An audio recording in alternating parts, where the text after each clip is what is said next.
kawan-kawan, kita ingin adanya pemecatan Kapolrestabes Semarang. Sepakat. Kawan-kawan, kita juga mengecam adanya intimidasi, adanya intervensi dari pihak kepolisian terhadap keluarga korban. Ada 3 korban yang memang saat ini dinyatakan sebagai korban, maka perlu untuk kita menyuarakan kasus-kasus ini, perlu untuk kita berbicara. Maka kawan-kawan, kita hari ini masih bersepakat bahwa aksi Kamisan hari ini di Jawa Tengah, di Semarang tepatnya di depan Mapolda Jawa Tengah itu sendiri, menyuarakan ketidakadilan, menyuarakan ketidakbenaran yang terjadi pada institusi Polri yang terjadi di Provinsi Jawa Tengah ini.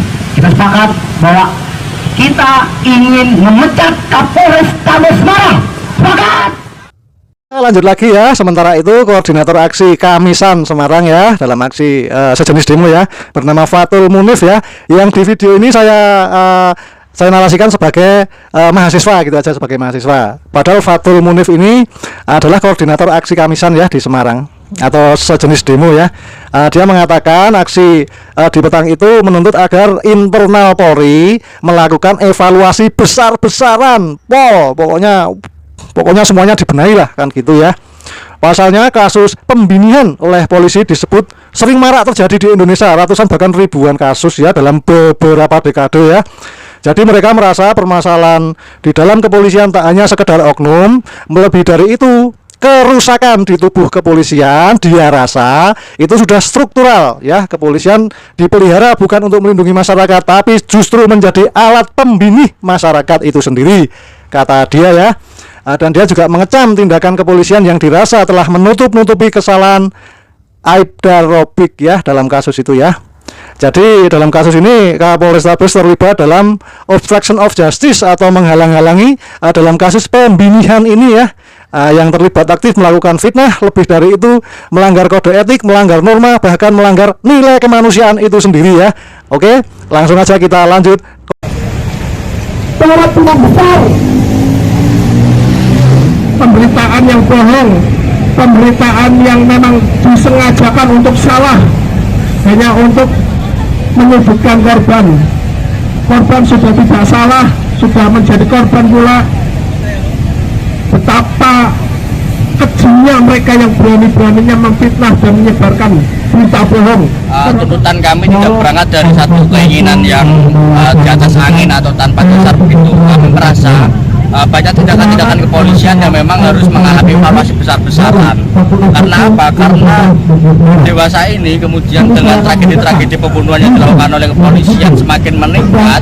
Kami merasa bahwa permasalahan di dalam kepolisian tidak lagi hanya sekedar soal oknum. Lebih dari itu, kerusakan di tubuh kepolisian, kami merasa itu adalah soal struktural. Bagaimana kemudian kepolisian dikelola, kepolisian dipelihara bukan untuk melindungi masyarakat, tapi justru menjadi alat bunuh masyarakat itu sendiri. Banyak kejadian dan banyak fenomena yang kita alami.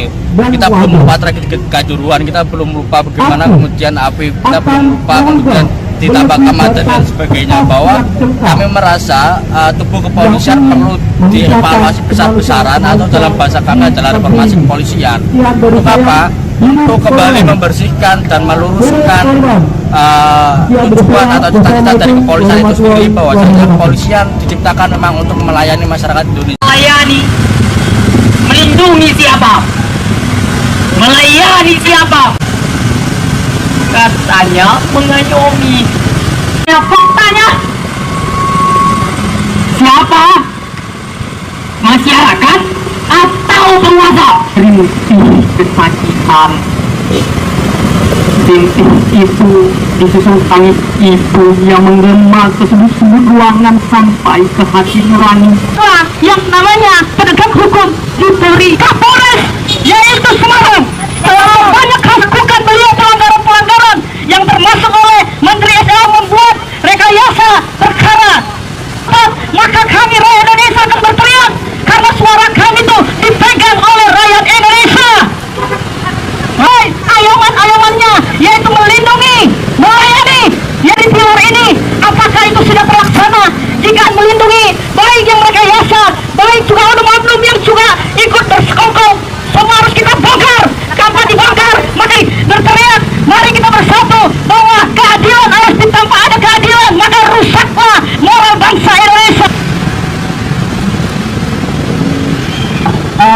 pada dasarnya kasus penembakan yang dilakukan oleh lebih saya bahkan tidak bisa menemukan kata yang tepat ya. Akan sangat kurang pas gitu kalau ditempatkan kepada peristiwa penembakan sipil. Banyak sekali tentunya kawan-kawan, dan kita pada sore ini tentu harus menyuarakan. Selamat sore semuanya. Nasihat hukum Mitra Media Pers Nusantara. Penegakan hukum, pencerahan informasi yang sebenar-benarnya tanpa adanya konspirasi dengan hukum di negeri ini. Ayo kita suarakan untuk keadilan KAMA. Selanjutnya silakan dari kawan-kawan yang lain yang kemudian ingin menyampaikan orasi puisi. Ya, monggo.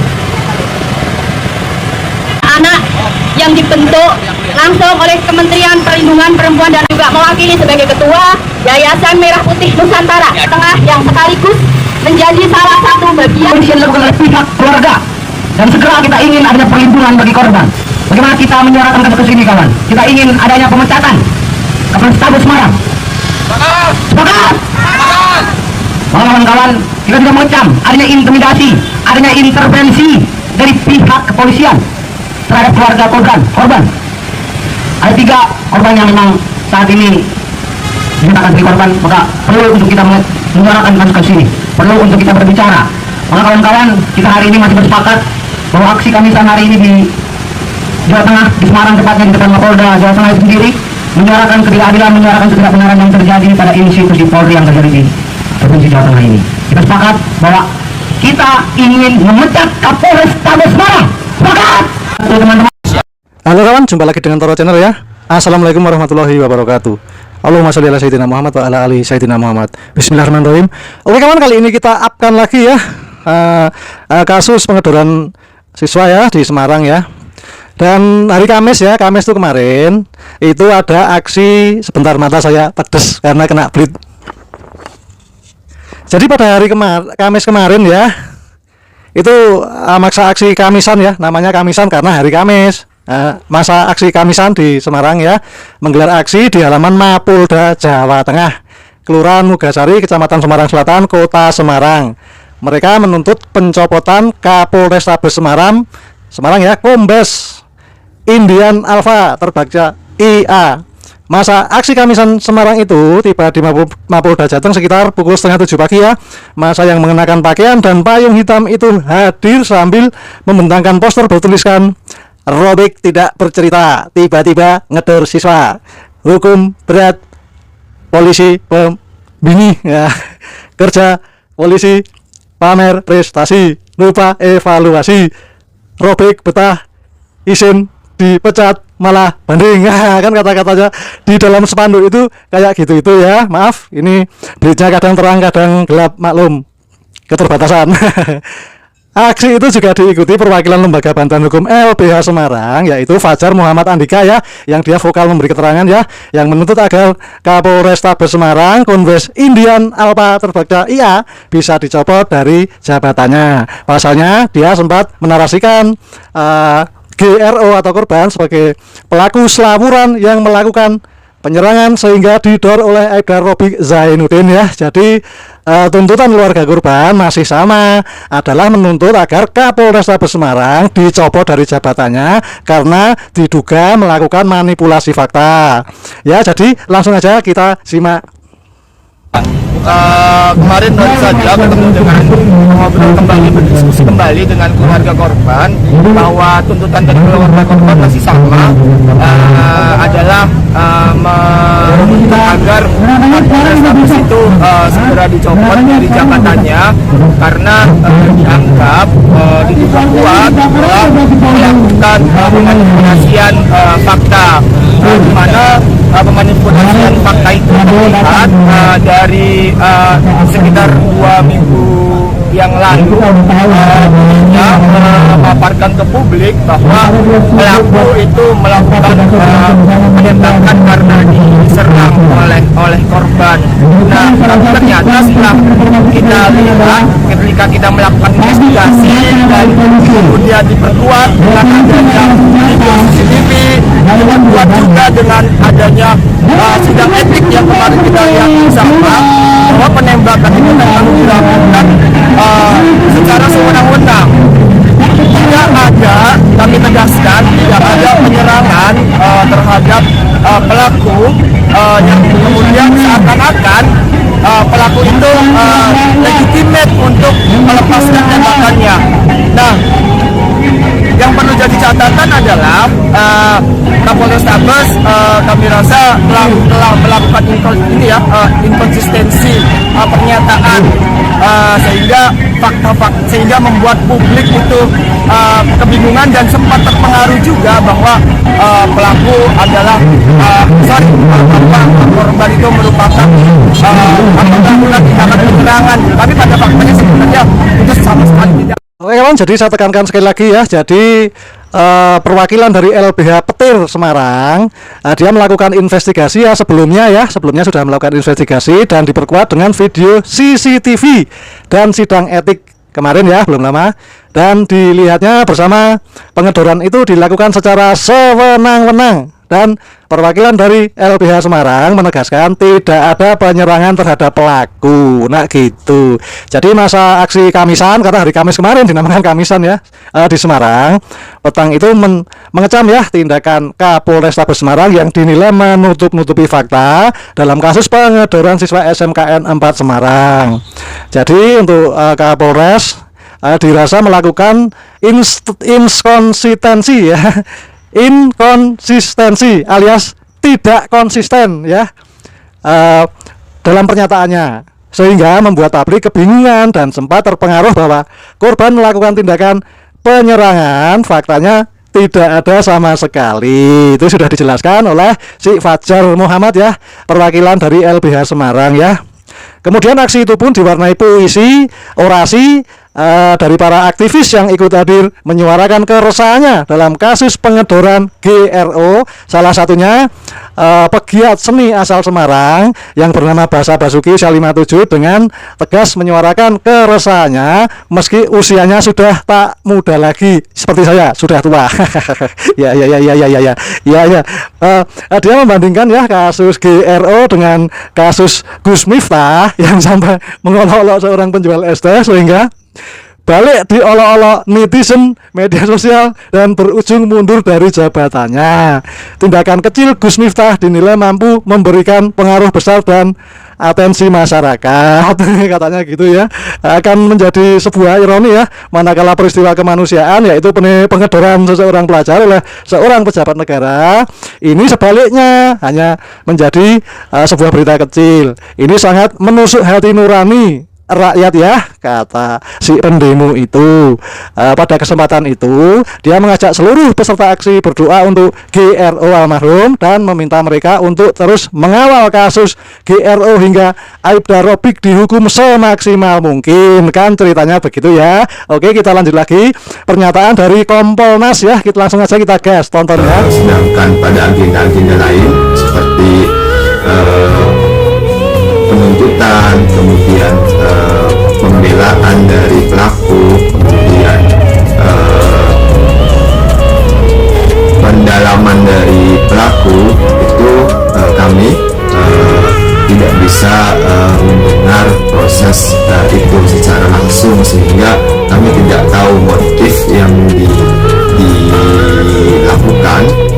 Langkah Bitpropam Polda Jateng yang telah memproses kode etik kemarin, putusannya sudah ada, baru kemudian proses pidananya untuk pertanggungjawaban pidananya sudah diproses, ditingkatkan menjadi tersangka. Artinya semula kami sesuai dengan arahan Ketua Kompolnas Pak Budi Gunawan mendorong agar proses etik dan hukumnya dipercepat. Nah ini sudah terlihat tentu agar keadilan korban segera diperoleh. Itu yang pertama dulu. Nah yang kedua, ini kami tentu dari peristiwa ini selalu pasti harus ada saran dan masukan. Nah, saran dan masukannya adalah tentu perlu dilakukan langkah-langkah evaluasi. Ya, evaluasinya menyeluruh, tidak hanya sekedar soal Kapolrestabes Semarang, tapi menyeluruh gitu. Berarti artinya ada evaluasi untuk Kapolrestabes Semarang di situ dari Kompolnas? Ya, kita siapkan saran masukan itu. Tentu saran dan masukannya itu terkait dengan mengevaluasi dari peristiwa yang telah terjadi. lanjut lagi ya. Sementara itu koordinator aksi Kamisan Semarang ya, dalam aksi sejenis demo ya, bernama Fatul Munif ya, yang di video ini saya narasikan sebagai mahasiswa gitu aja, sebagai mahasiswa. Padahal Fatul Munif ini adalah koordinator aksi Kamisan ya di Semarang atau sejenis demo ya. Dia mengatakan aksi di petang itu menuntut agar internal Polri melakukan evaluasi besar-besaran. Pokoknya semuanya dibenahi lah kan gitu ya. Pasalnya kasus pembinihan oleh polisi disebut sering marak terjadi di Indonesia, ratusan bahkan ribuan kasus ya dalam beberapa dekade ya. Jadi mereka merasa permasalahan di dalam kepolisian tak hanya sekedar oknum, lebih dari itu kerusakan di tubuh kepolisian dia rasa itu sudah struktural ya. Kepolisian dipelihara bukan untuk melindungi masyarakat, tapi justru menjadi alat pembinih masyarakat itu sendiri, kata dia ya. Dan dia juga mengecam tindakan kepolisian yang dirasa telah menutup-nutupi kesalahan Aibda Robik ya dalam kasus itu ya.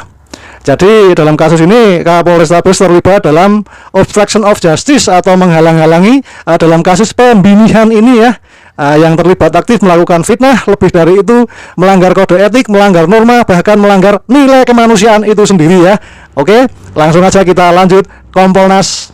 Tentu evaluasinya tidak hanya dalam lingkup parsial soal Kapolrestabes Semarang, tapi menyeluruh itu. Bagaimana proses penanganan semula, apakah ini rumit, ada hambatan-hambatan, ini kita akan lihat semuanya. Hambatannya ada pada Polrestabes Semarang atau di luar Polrestabes Semarang. Tapi Mas Yusuf, atau hambatannya memang ada pada Kapolrestabes Semarang yang sudah disampaikan mengaku ada kelalaian di Komisi 3. Nah, kalau itu ya memang ya patut untuk dievaluasi, dan sebelumnya saya sudah menyampaikan kita serahkan, kita minta diatensi di Propam Mabes Polri. Oke, tapi bukannya dengan dengan adanya evaluasi yang sedang dikerjakan itu kemudian dengan saran dari kuasa hukum keluarga korban yang meminta agar dicopot terlebih dahulu supaya bisa lebih terang lagi, tidak ada yang kemudian mencampuri ya atau kemudian berada di dalamnya di situ. Nah, ini bukannya seharusnya difasilitasi juga dengan permohonan seperti ini? Ya, itu salah satu aspirasi, namun kan kalau hanya lingkup mencopot itu kan kecil ya, prosesnya kan harus evaluasi, semuanya harus dimintain pertanggungjawaban atas peristiwa itu, siapa-siapa saja yang perlu dimintain pertanggungjawaban. Kami rasa setelah kita melihat peristiwa pemberian penjelasan keterangan di Komisi 3 yang lalu, kami sangat atensi itu, sangat prihatin kami itu. Satu pihak menjelaskan begini, satu pihak menjelaskan begini. Jadi itu menjadi bahan evaluasi secara menyeluruh yang akan kami berikan masukan ke Pak. Ya. Sebenarnya pada saat kemarin di Komisi 3 kan ada perbedaan pendapat ya antara Kapolrestabes dengan juga Kabid Humas Polda Jawa Tengah ya. Pada saat itu yang ditanyakan sebenarnya apa alasan dari Aibda Robik ini menembak begitu. Nah, pendapat dari Kompolnas sendiri, perbedaan dua pendapat itu antara Polrestabes dan juga Polda seperti apa? Ya, pada waktu yang lalu kan saya berbicara di sini juga, semuanya itu akan teruji dalam fakta. Sekarang kan sudah difaktakan ada pelanggaran kode etik, ada fakta penembakan yang tidak sesuai perkap, ada ketidaksewenang-wenangan karena tidak ada bahaya yang mengancam dirinya, itu kan sudah terfaktakan. Di situ sudah bisa kita nilai siapa sebenarnya yang memiliki kebenaran dalam penjelasan yang kemarin. Hanya disayangkan yang kemarin itu mengapa sampai seperti itu, yakin, tapi satu sisi Kapolrestabes juga mengakui ada kelalaian. Nah, ini saja masuknya dimintain pertanggungjawaban apa yang dimaksud dengan kelalaian itu. Kalau kami melihat